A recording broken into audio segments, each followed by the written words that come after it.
अभी तक आपने मूल अधिकारों में समता का अधिकार पढ़ा, स्वतंत्रता का अधिकार पढ़ा और शोषण के विरुद्ध अधिकार पढ़ा। आज हम आपको जो धार्मिक स्वतंत्रता का अधिकार है, जो अनुच्छेद 25 से 28 में वर्णित है, उसके बारे में बताएंगे। जैसा कि आप जानते हैं, प्रस्तावना पे आपने देखा होगा कि भारत एक पंथ निरपेक्ष राष्ट्र है। पंथ निरपेक्ष को कभी कभी हम धर्मनिरपेक्ष राष्ट्र भी कह देते हैं, लेकिन पंथ निरपेक्ष ज़्यादा उचित शब्द है, एप्रोप्रिएट शब्द है। इसलिए उचित होगा कि हम जब भी इस शब्द का प्रयोग करें तो हम ये ना कहें कि भारत एक धर्मनिरपेक्ष राज्य है, अपितु हम ये कहें कि भारत एक पंथ निरपेक्ष राष्ट्र है। और पंथ निरपेक्ष राष्ट्र का ये मतलब नहीं है कि भारत में निवास करने वाले लोगों का कोई धर्म नहीं है या भारत के लोगों का कोई धर्म नहीं है। इसका सीधा सा अर्थ ये है कि भारत में संघ सरकार या राज्य सरकार का अपना कोई धर्म नहीं है। सरकार ना तो किसी धर्म की अभिवृद्धि का प्रयास कर सकती है और ना किसी धर्म के विकास में रोड़ा अटका सकती है। भारत में निवास करने वाले प्रत्येक व्यक्ति को अपनी इच्छा, अपनी विश्वास के अनुसार किसी भी धर्म को मानने और आचरण करने और उसके प्रचार करने की स्वतंत्रता है। अनुच्छेद 25 से 28 में इसी धार्मिक स्वतंत्रता के अधिकार का वर्णन किया गया है, जिसमें सबसे पहले आता है अनुच्छेद 25। अनुच्छेद 25 कहता है, अनुच्छेद 25 में क्या है? ये है कि अंतःकरण की, क्या है? अंतःकरण की और धर्म को अबाध रूप से मानने, आचरण करने और प्रचार करने की स्वतंत्रता। एक तरीके से ये हेडिंग है इस सेक्शन की 25 की। कुल मिलाकर के मोटे तौर पर आप ये कह सकते हैं कि अनुच्छेद 25 में यही कहा गया है कि अंतःकरण की, यानी प्रत्येक व्यक्ति को अंतःकरण की स्वतंत्रता होगी और धर्म को अबाध रूप से मानने, आचरण करने और प्रचार करने की स्वतंत्रता होगी। आगे थोड़ा इसमें विस्तार से और कहा गया है, और वो ये कहा गया है कि प्रत्येक व्यक्ति को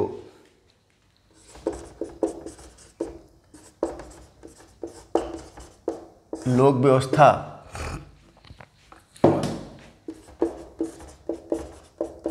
सदाचार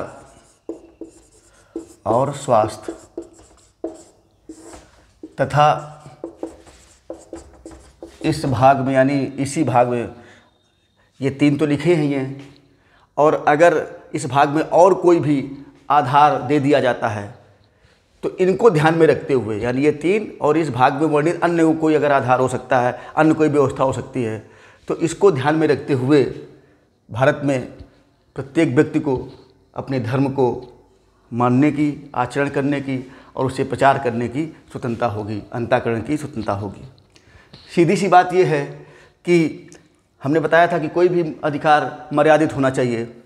अब अगर आप अपने धार्मिक स्वतंत्रता के अधिकार का प्रयोग इस तरीके से करते हैं कि लोगों का स्वास्थ्य खराब हो जाए, सदाचार गड़बड़ हो जाए या लोक व्यवस्था ही भंग हो जाए, तो फिर इसका मतलब आप अधिकारों का सदुपयोग नहीं, दुरुपयोग कर रहे हैं।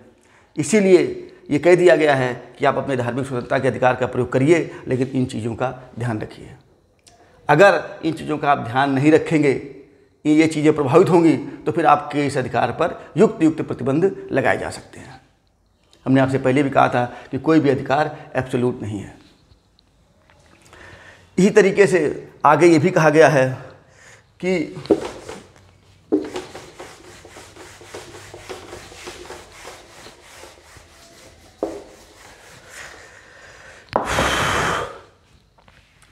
राज्य जो है वो धार्मिक आचरण से संबद्ध, राज्य जो है धार्मिक आचरण से संबंधित किसी भी आर्थिक, वित्तीय, राजनीतिक या अन्य गतिविधियों को रेगुलराइज कर सकती है, रिस्ट्रिक्ट कर सकती है।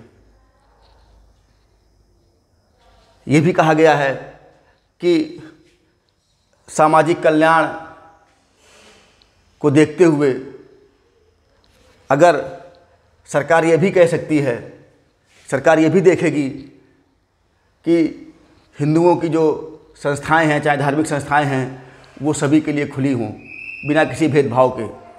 ऐसा ना हो कि कोई मंदिर है और उसमें कुछ लोगों को जाने पर रोक लगा दी जाए, ऐसा नहीं कर सकती है। तो इस तरीके से हम देखेंगे कि इस अनुच्छेद में कई बातें कह दी गई हैं, लेकिन मुख्य रूप से यही है कि आपको अंतःकरण की और अपने धर्म को मानने की, आचरण करने की और प्रचार करने की पूरी स्वतंत्रता है।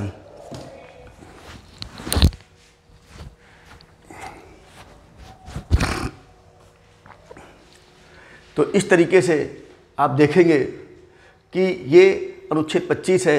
इसी में ये भी कहा गया है कि जो सिख हैं, सिख संप्रदाय के लोग हैं, वो कपार धारण करते हैं। कपार धारण करना और अपने साथ लेकर चलना उनकी धार्मिक स्वतंत्रता के अधिकार के अंतर्गत माना जाएगा।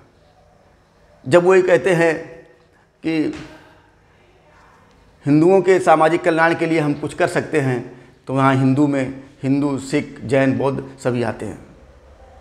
ये आ गया अनुच्छेद 25 मुख्य रूप से संक्षेप में। अब जो अनुच्छेद 26 है वो है धार्मिक कार्यों के प्रबंध की स्वतंत्रता।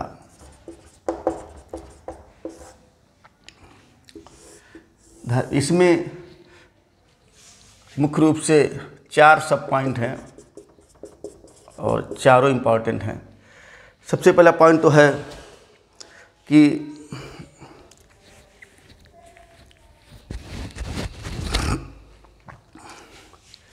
वही तीनों चीज़ें जो हमने आपको बताया था कि स्वास्थ्य, लोक व्यवस्था और सदाचार के अधीन रहते हुए भारत के प्रत्येक धार्मिक संप्रदाय को ये अधिकार होगा कि वो धार्मिक, रिलीजियस और पूर्त की अंग्रेजी ज़्यादा सही समझ में आएगी, चैरिटेबल नहीं, चैरिटी करने के लिए, धार्मिक और पूर्त उद्देश्य के लिए संस्थाओं की स्थापना करने का उनको अधिकार होगा।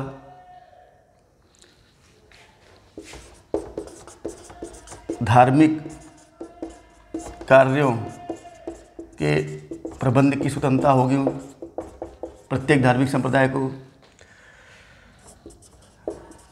स्थावर एवं जंगम संपत्ति, और इसकी अंग्रेजी ज़्यादा सही है, स्थावर एवं जंगम संपत्ति मतलब मूवेबल। कुछ संपत्ति होती है जो मूवेबल होती हैं, जो इधर से उधर ले जा सकती है, मूवेबल एंड इमूवेबल। संपत्ति के अर्जन का, स्थावर एवं जंगम संपत्ति के अर्जन का यानी प्राप्त करने का, मूवेबल और इमूवेबल संपत्ति के अर्जन का, प्राप्त करने का, और इस प्राप्त संपत्ति का कानून के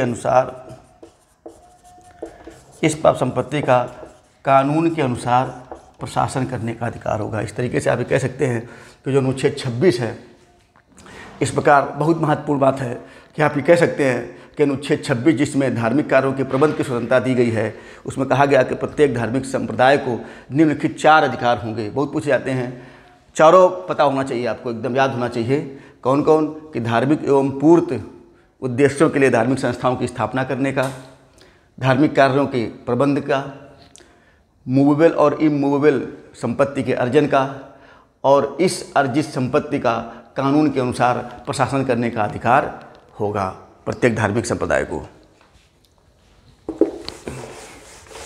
तो ये चारों पॉइंट आपको याद रखने पड़ते हैं। कभी कभी पूछ दिया जाता है कि अनुच्छेद 26 में क्या बात कही गई है या क्या बात नहीं कही गई है। तो आपको अगर चारों पॉइंट याद होंगे तो आप आसानी से कर लेंगे, और कोई बहुत कठिन नहीं है याद करना, आसानी से याद हो सकता है।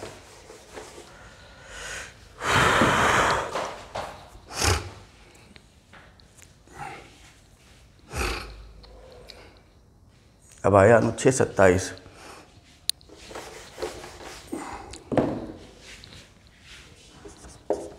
अनुच्छेद 27 कहता है कि जो राज्य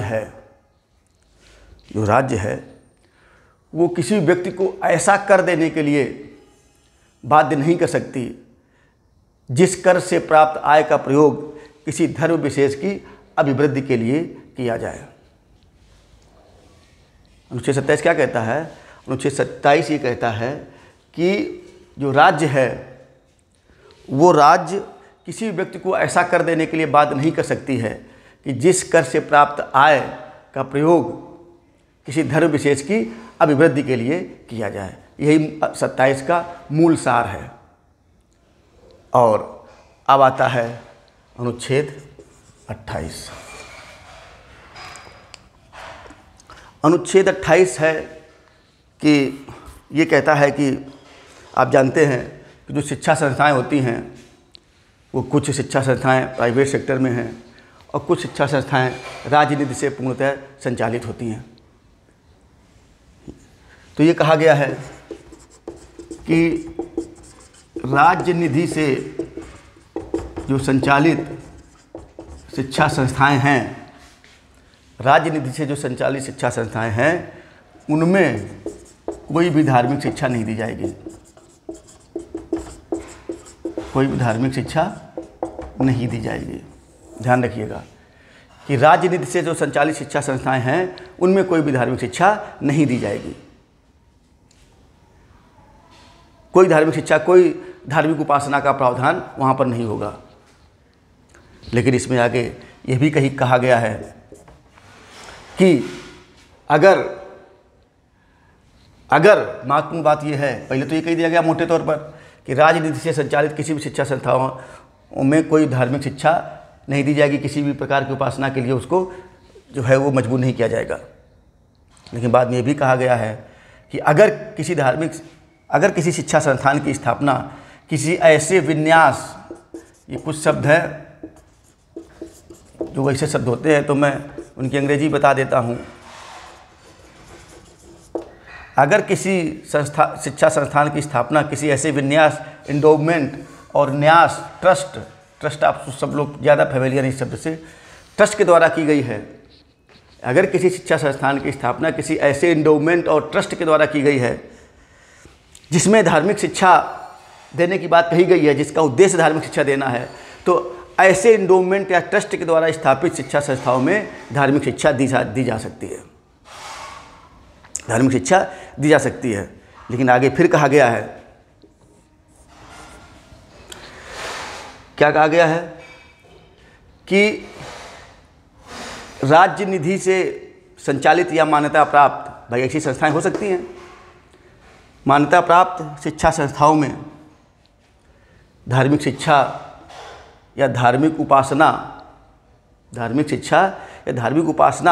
तब तक नहीं दी जा सकती है जब तक कि कोई व्यक्ति स्वयं, या अगर वो व्यक्ति नाबालिग है तो उसके गार्जियन, उसके माता पिता इसके लिए सहमति ना दे दें।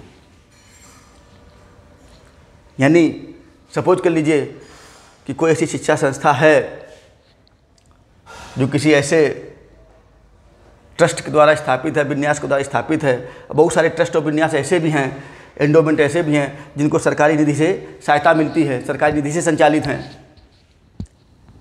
और अब उनके यहाँ शिक्षा दी जा सकती है, धार्मिक शिक्षा या धार्मिक उपासना का प्रावधान है। तो फिर अगर व्यक्ति वो बालिग है तो स्वयं इसके लिए सहमति दे, और अगर वो व्यक्ति नाबालिग है तो उसके लिए उसके गार्जियन, उसके पेरेंट्स जो हैं इसकी सहमति दें, तभी धार्मिक शिक्षा या धार्मिक उपासना में उसको उपस्थित होने के लिए कहा जा सकता है, अन्यथा की स्थिति में नहीं। तो ये आपका हो गया अनुच्छेद 28।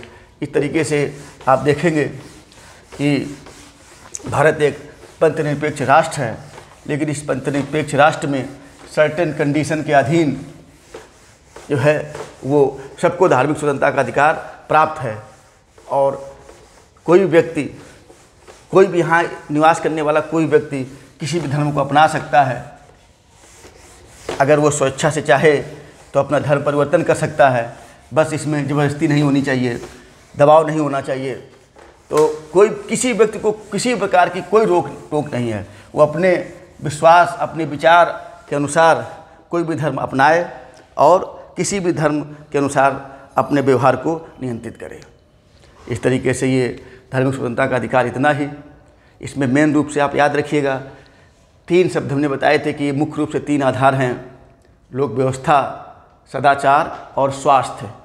ये मुख्य रिस्ट्रिक्शंस हैं धार्मिक स्वतंत्रता के अधिकार पर, और ये भी पूछे जाते हैं कि किन आधारों पर रोक लगाई जा सकती है, किन आधारों पर इन अधिकारों को रिस्ट्रिक्ट किया जा सकता है। तो यही 3 आधार हैं मुख्य रूप से। बाकी तो और अधिकार नए शामिल किया जा सकते हैं, लेकिन फिलहाल मुख्य रूप से यही 3 अधिकार हैं। इस अधिकार में बस इतना ही। Thank you.